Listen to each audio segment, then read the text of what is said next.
మనం భక్తి రసామృత సింధువులో 8వ అధ్యాయంలో ఉన్నాం. 7 అధ్యాయాలు పూర్తయ్యాయి. 8వ అధ్యాయం పరిహరింపదగు అపరాధములు అంటే ఏంటంటే అపరాధాలు కొన్ని ఉంటాయి భక్తిలో. ఆ అపరాధాలను మనం వదిలేయాలి. పరిహరింపడం అంటే వదిలేయాల్సిన అపరాధాలు ఏంటవి అపరాధాలు? ఇక్కడ చాలా ఉన్నాయి. ఒక లిస్ట్ ఉంది పెద్దది, అదంతా ఏంటనేది చదువుతాం. అవి చేయకూడదంట. ఇప్పుడు మనం చెప్పుకోబోయే అపరాధాలు వదిలేయాల్సి ఉంటుంది, చేయకూడదు, జరగకుండా చూసుకోవాలి.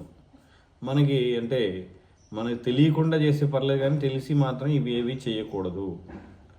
స్మృతి శాస్త్రాలలో భగవత్ సేవలో పరిహరింపదగు 32 అపరాధములు ఈ క్రింది విధముగా పేర్కొనబడి 32 ఇచ్చారు. ఇంకా తర్వాత మరికొన్ని కూడా ఇచ్చారు.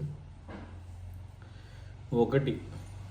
ఒకరు ఆలయ ప్రవేశమును వాహనములో పల్లకీలో పాదరక్షలతో చేయరాదు. అంటే కాళ్ళకి చెప్పులు వేసుకొని మందిరంలోకి వెళ్ళడం.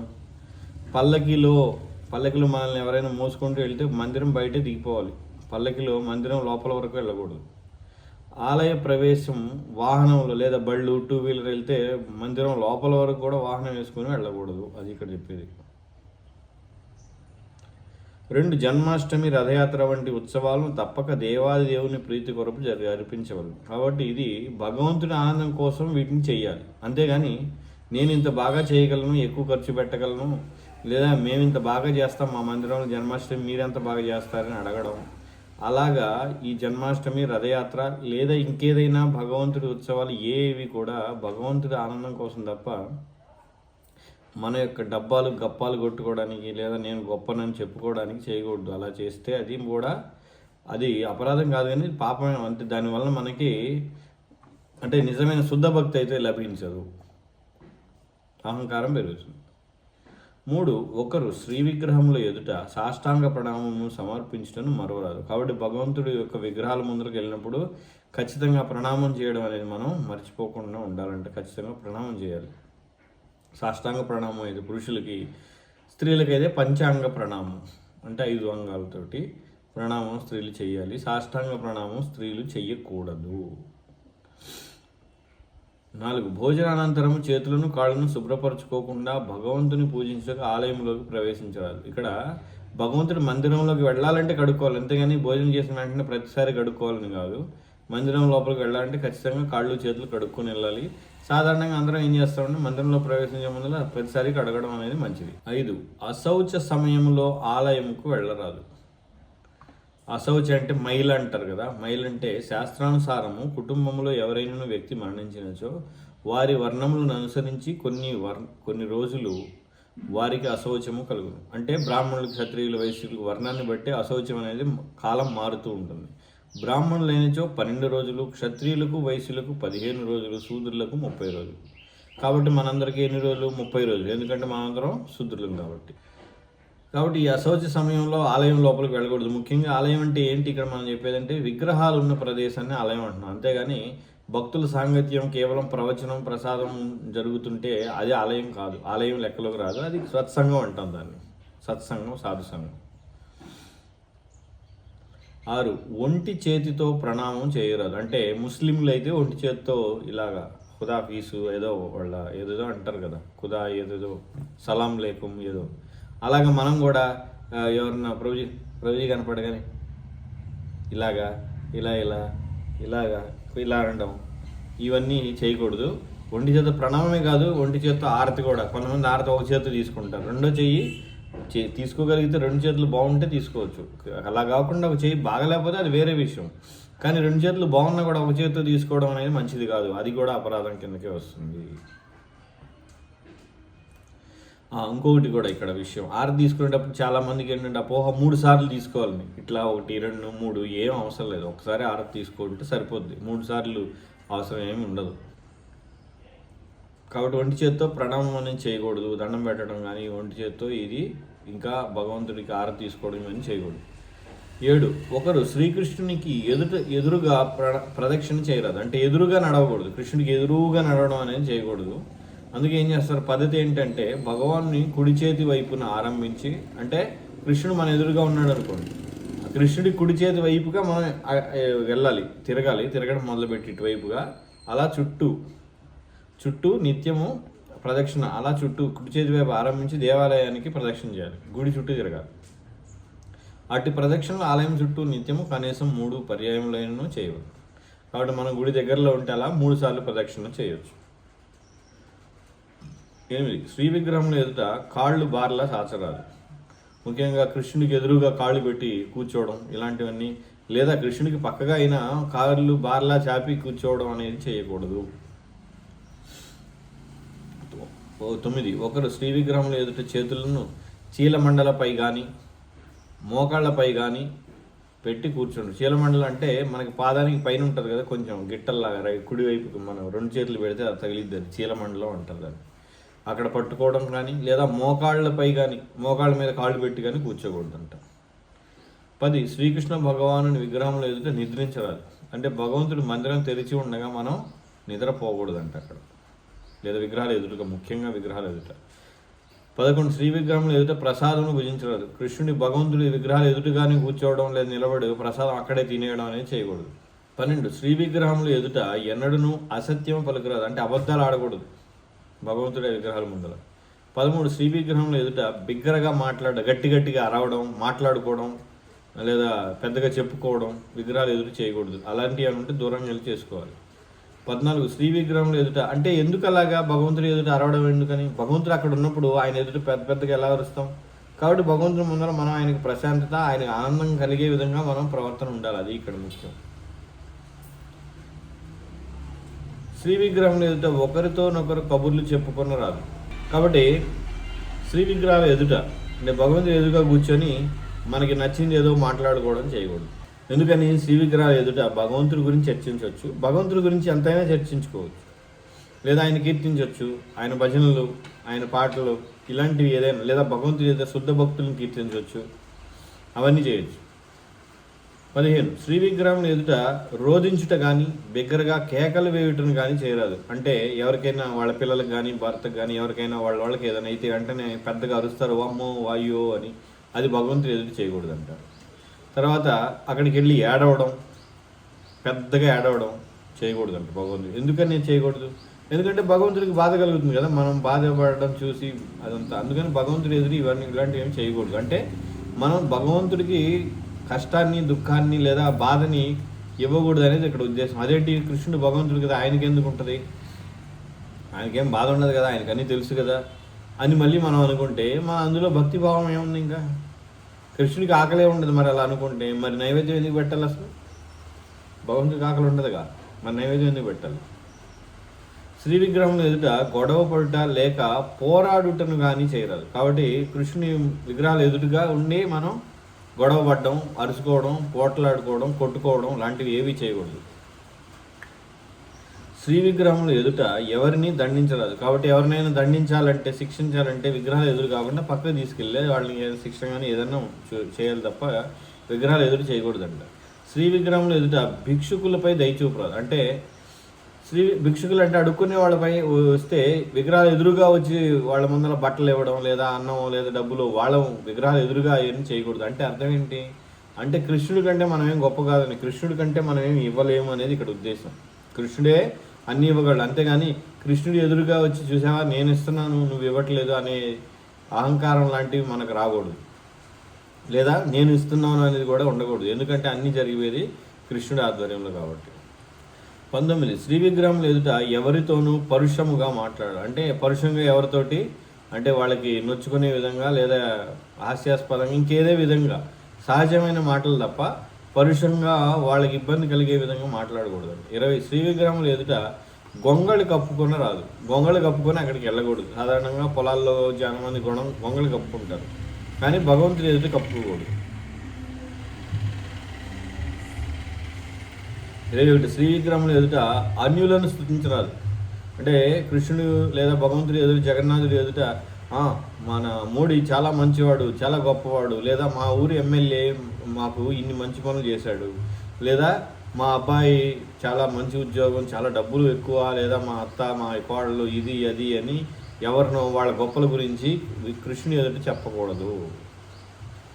శ్రీ విగ్రహం ఎదుట అశ్లీల సంభాషణ చేయరాదు. అశ్లీలం అంటే తిట్టుకోవడం, బూతులు లేదా పనికిమాలిన చెత్త ఏవేవో ఏవైతే అశ్లీలంగా ఉంటాయో అశ్లీలమైన విషయాల గురించి చర్చించకూడదు సంభాషణ. నిజంగా చెప్పాలంటే అది కృష్ణుడు ఎదుటే కాదు, అసలు ఎప్పుడూ చేయకూడదు, కానీ కనీసం అక్కడైతే చేయకూడదు. 23 శ్రీ విగ్రహం ఎదుట అపాన వాయువుని విడవరాదు, అంటే బాంబులు వేయకూడదు అనమాట. అక్కడ అంటే కృష్ణుడు ఎదురుగా వచ్చి మనకు అలాగా బాంబులు అంటే తెలుసు కదా, అపాన వాయువు వదలడం, ఆ వాయువుని వదలకూడదు. కానీ కొన్నిసార్లు మరి చాలామంది సందేహం, మనకు అనుకోకుండా మనం ఏదో లైన్లో మధ్యలో ఉంటాం, మనకు వాయువు వస్తుంది, వదిలితే ఏం చేస్తామంటే మనం చేసేది ఏం లేదు కదా, ఎందుకంటే మన చేతిలో ఏం లేదు. కానీ వీలైనంత వరకు అలా జరగకుండా, అంటే మనం ముందు జాగ్రత్త చర్యగా అలా అపానవాయువు వచ్చేటువంటి పదార్థాలు తినకుండా గుడికి వెళ్ళడం, లేదా అదేదన్నా ఉంటే అది ముందలే అంతా సర్దుకొని అప్పుడు గుడిలోకి ప్రవేశించడం అనేది చేయాలి. 24 ఒకరు తమ శక్త్యానుసారము శ్రీ విగ్రహమును అర్చించడను మానరాదు. కాబట్టి ఇక్కడ భగవంతుని అర్చన అనేది ఎవరి శక్త్యానుసారం వాళ్ళు చేయాలి. ఇక్కడ భగవంతుడి అర్చన అనగానే శ్రీ విగ్రహారాధన, విగ్రహాలు అనగానే మనకి ఉంటేనే విగ్రహాలని కాదు, మన ఇంట్లో ఉంటేనే మనం విగ్రహారాధన చేస్తున్నట్టు కాదు.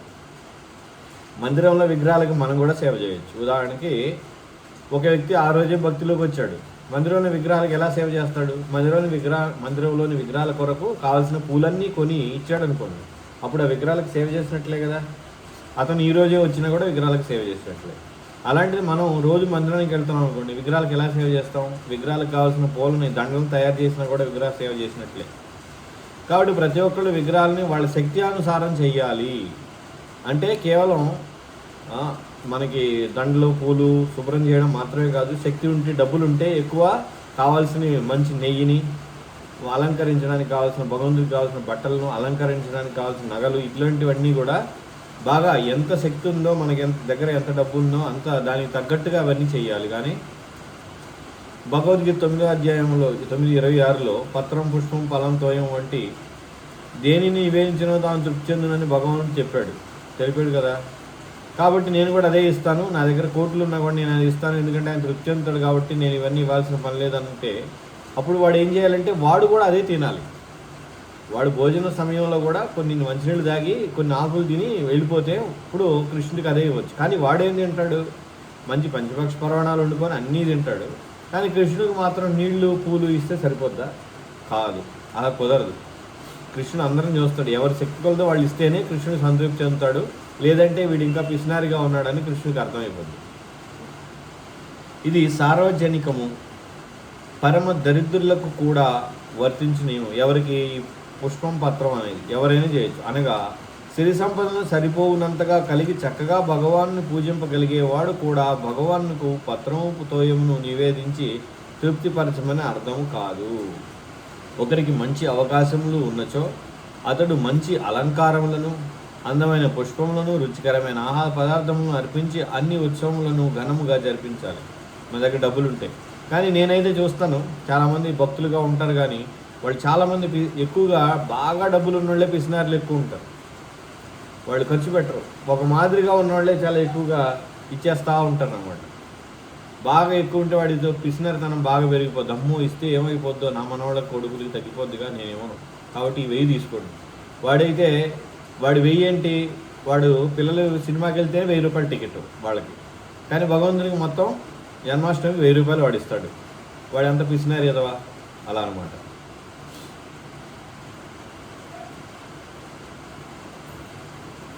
ఒకరు భగవానునికి పత్రము లేక జలమును నివేదించుటకు ప్రయత్నిస్తూ తన ధనమంతటిని ఇంద్రియ భోగములకు వినియోగించుకోవాలని కాదు. కాబట్టి భగవంతుడికి ఏదో చౌక ఇచ్చేసి తన కోసం, ఇంద్రియ భోగం కోసం ధనాన్ని ఉపయోగించుకోకూడదు.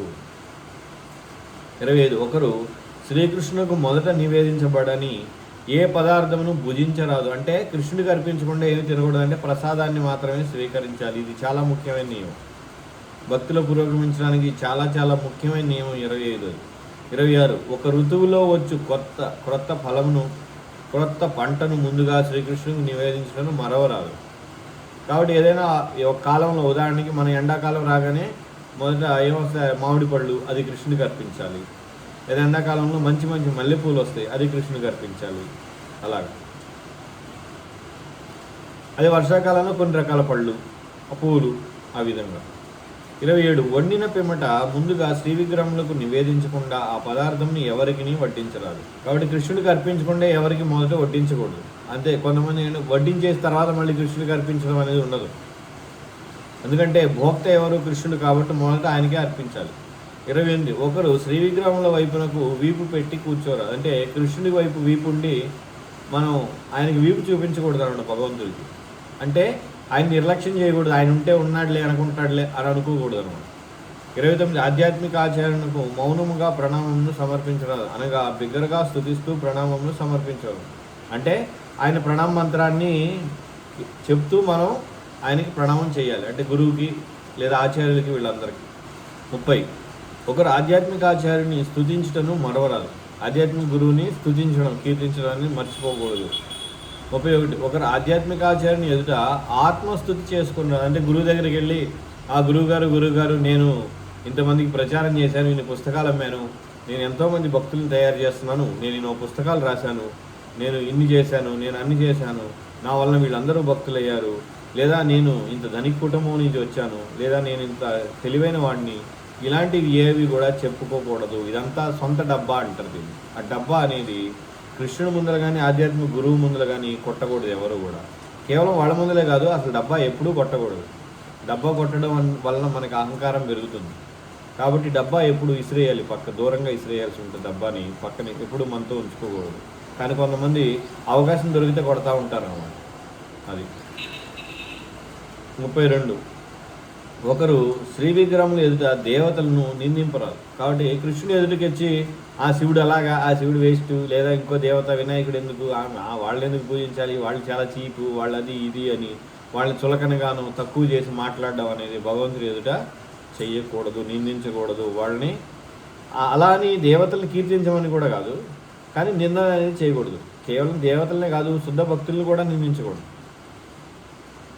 ఇది 32 అపరాధముల జాబితా. అంతేకాకుండా మరికొన్ని అపరాధములు వరాహ పురాణంలో ఈ క్రింది విధముగా పేర్కొనబడి, వీటితో పాటు వరాహ పురాణంలో కూడా ఉందంట కొన్ని అపరాధాలు. ఏంటవి? 1 చీకటి గదిలో శ్రీ విగ్రహములను తాకరాదు. చీకటిగా ఉన్నప్పుడు విగ్రహాలను తాకకూడదు. అంటే ఉదాహరణకి ఎక్కడైనా మందిరంలో అకస్మాత్తుగా కరెంటు పోతే పూజారి లోపలే ఉండి విగ్రహాలను తాకకూడదు, అలా కూర్చొని ఉండాలి. విగ్రహారాధనకు సంబంధించిన నియమ నిబంధనలు ఖచ్చితంగా పాటించుటలో విఫలం చెందరాదు. ఎందుకంటే విగ్రహారాధనకి చాలా నియమాలు ఉంటాయి. ఉదాహరణకి మూత్ర విసర్జనకి వెళ్తే కాళ్ళు చేతులు ఇవన్నీ కడుక్కోవాలి, మల విసర్జన చేస్తే పూర్తిగా స్నానం చేయాలి. అదేవిధంగా భోజనం లేదా ప్రసాదం తీసుకుంటే పూర్తిగా బట్టలని వదిలేసి స్నానం చేసి మంచి దుస్తులు ధరించి మాత్రమే మందిరం లోపలికి వెళ్ళాల్సి ఉంటుంది. అంతేగాని ప్రసాదం తినేసి అదే బట్టలతో వెళ్ళి పూజ అనేది చేయకూడదు. కాబట్టి ఇవన్నీ చాలా నియమ నిబంధనలు చాలా ఉన్నాయి. భగవంతుడికి అర్పించేటప్పుడు ఉన్న మంత్రాలు చదవడంలో, లేదా మంత్రాలు ఏమని లేదు, చదివితే చదువుతాం, లేదంటే లేదని వదిలేయడం, ఇలాగా విఫలం చెందరాదు. 3 ఒకరు ముందుగా ఏదైనా శబ్దము చేసి విగ్రహములు గల గర్భాలయంలోకి ప్రవేశించాలి. అంటే గర్భాలయంలోకి ప్రవేశించేటప్పుడు అందుకు చప్పట్లు కొట్టడం, లేదా అక్కడున్న గంటను కొట్టడం లాంటివి చేసి లోపలికి వెళ్ళాలి. 4 ఒకరు కుక్కలు లేదా మరేదైనా నీటి జంతువుల కంటబడిన ఆహార పదార్థములను విగ్రహములకు నివేదించరాదు. కుక్కలు చూసినా లేదా ఏదైనా జంతువులు, నీటి జంతువులు ఉంటాయి కదా, అంటే పిల్లి, కుక్క, లేదా ఇంకేదైనా నీటి జంతువులు, గాడిదలు లాంటివి, ఇలా కొన్ని నీటి పందులు ఇట్లాంటివి ఉంటాయి. అవి వాటి ఎదురుగా ఉన్న ఆహారాన్ని తీసుకొచ్చి మనం భగవంతుడికి అర్పించకూడదు. లేదా మనం వండినా అవి చూస్తే దాన్ని పడేయాలి. ఒకవేళ మనం వండిన తర్వాత ఆ జంతువులు ఎదుట పడితే దాన్ని భగవంతుడికి అర్పించకుండా దాన్ని పక్కన పెట్టి భగవంతుడికి మళ్ళీ వండి నివేదన చేసి అలా కంటబడింది మనం తర్వాత ప్రసాదంగా తీసుకోవచ్చు. కానీ భగవంతుడికి మాత్రం దాన్ని అర్పించకూడదు. అందుకని ఏం చేయాలంటే వండిన వెంటనే ప్లేట్లో తీసుకొని దాని మీద ఒక మంచి శుభ్రమైన వస్త్రాన్ని కప్పి భగవంతుడికి అర్పించే వరకు తీసుకెళ్ళి అర్పించి మళ్ళీ వస్త్రాన్ని కప్పి అంటూ ఆ పదార్థాల్లో కలపాలి. కాబట్టి ఓపెన్గా తీసుకెళ్ళకూడదు. ఎందుకంటే నరదృష్టి కూడా మంచిది కాదు. కేవలం నీ జంతువులే కాదు, సామాన్య మానవులు భక్తులు చూసినా కూడా అది అశుద్ధం అయిపోతుంది. ఎందుకంటే ప్రతి దృష్టికి కూడా ప్రభావం ఉంది, ప్రతి ఒక్కళ్ళ దృష్టికి కూడా. అందుకే కదా మనం శుద్ధ భక్తుల దృష్టి కావాలనేది ఎందుకు, వాళ్ళ కృప వస్తుందని. అదే అశుద్ధ భక్తులు లేదా నీచమైన మనుషులు దృష్టి పెడితే అది కూడా మనకు వస్తుంది. 5 ఒకరు అర్చనా సమయంలో మౌన భంగము కలగకుండా చూసుకోవడం. అర్చన అంటే పూజ ఎవరైతే చేస్తుంటారో వాళ్ళు నిశ్శబ్దంగా ఉండి భగవంతుడిపై మనసు లగ్నం చేసి పూజ చేయాలి తప్ప మధ్యలో అదిగో అది ఇవ్వండి, అది తాగండి, అది తాగండి, అక్కడ చేయండి, ఇది చేయండి అంటూ సలహాలు ఇస్తూ లేదా ఎవరితోనో మాట్లాడుతూ పూజ చేయకూడదు. 6 పూజా సమయంలో మలమూత్ర విసర్జన చేయరాదు. 7 పుష్పములను సమర్పించకుండా ధూపమును సమర్పించరాదు. అంటే ఇక్కడ ఏంటి, పుష్పాలు లేకుండా ధూపం అంటే మొదట ధూపమే ఇవ్వాలి, తర్వాత పుష్పాలు. అంటే పుష్పాలు లేకుండా ఉట్టి ధూపం మాత్రమే ఇవ్వద్దు. ఎవరికి ఇక్కడ ఇది చెప్పేది ఎవరికి గురించి? విగ్రహాల గురించి మాట్లాడుతున్నాం ఇక్కడ. ఇదన్నీ కూడా విగ్రహాలు ఉన్నప్పుడు ఉన్న షరతులు, అంతేగాని ఫోటోలు ఉన్నప్పుడు ఇంత ఖచ్చితంగా మనం చేయాల్సిన పని లేదు. ఇవన్నీ కూడా ఈ ఫోటోలు ఉన్నప్పుడు ఏంటంటే మనం వీలైనంతగా మనం ఆరతి ఇవ్వడం లేదా నివేదన చేయడం, ఇవి తప్ప ఇన్ని నియమాలు అన్నీ కూడా ఫోటోలకు ఉంటాం. అందుకనే ఫోటోలతో మొదలు పెట్టండి అనేది. ఎందుకంటే చాలా నియమాలు ఉంటాయి విగ్రహాలు ఉంటే, కానీ ఇవన్నీ పాటించడం ఎవరి వల్ల కాదు. కానీ ప్రతి ఒక్కళ్ళు షో కోసం, ఇప్పుడు చాలామంది షోగా ఉండడం కోసం, మా దగ్గర కూడా కృష్ణుడు ఉన్నాడని డబ్బా కొట్టడం కోసం, లేదా గొప్ప భక్తులుగా చలామణి అవ్వడం కోసం, లేదా వాళ్ళ యొక్క సెంటిమెంటల్ అంటే మెంటల్ భక్తి చేయడం, అంటే భావుకులుగా ఉండి ఏదో నా కృష్ణుడు మా దగ్గర ఉండాలి అనే ఒక మెంటల్ భక్తి చేయడం అనేది మంచిది కాదు. ఇవన్నీ ఏంటంటే ముఖ్యంగా విగ్రహాలు అనేది మనకి శిక్షణ ఇచ్చేవాళ్ళు లేదా మన ఆధ్యాత్మిక గురువు వాళ్ళ ఆదేశాల మేరకు చేయాలి. వాళ్ళు ఇచ్చిన ఆదేశాలను ఖచ్చితంగా పాటించాలి. చాలామంది తెచ్చుకుంటారు, మా గురువు గారిని అడిగాం, మేము తెచ్చుకున్నాం. మరి మీ గురువు గారు ఏం చెప్పారో అవన్నీ చేస్తున్నారా? విగ్రహాలకి చేయరు, మళ్ళీ చేయరు.